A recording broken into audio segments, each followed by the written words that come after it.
స్వతంత్రోద్యమ కాలానికి సంబంధించిన కథతో తెరకెక్కిన హే రామ్ సినిమాలో బాలీవుడ్ స్టార్ హీరో షారుఖ్ ఖాన్ కీలక పాత్రలో నటించారు.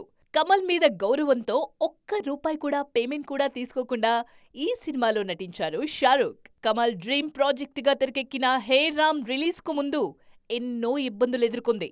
సినిమాలో మత విద్వేషాలు రెచ్చగొట్టే సన్నివేశాలు ఉన్నాయన్న విమర్శలు వినిపించాయి. సెన్సార్ విషయంలోనూ ఇబ్బందులు ఎదురయ్యాయి.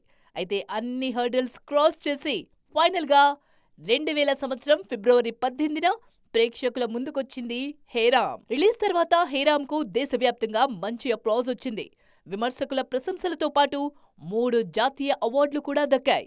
కమర్షియల్ గా భారీ వసూళ్లు సాధించకపోయినా కమల్ కెరియర్ లో మైల్ స్టోన్ గా నిలిచిపోయింది హే రామ్. హేమా మాలిని, రాణి ముఖర్జీ, గినేష్ కర్నాడ్, నసీరుద్దీన్ షా, ఓం పూరి, అతుల్ కుల్కర్ని ఇలా లెజెండరీ యాక్టర్స్ కీలక పాత్రలో నటించిన ఈ సినిమాకు ఇళయరాజా సంగీతం అందించారు. ఈ సినిమాతోనే కమల్ కూతురు శృతి హాసన్ చైల్డ్ ఆర్టిస్ట్ గా వెండితెరకు పరిచయమయ్యారు.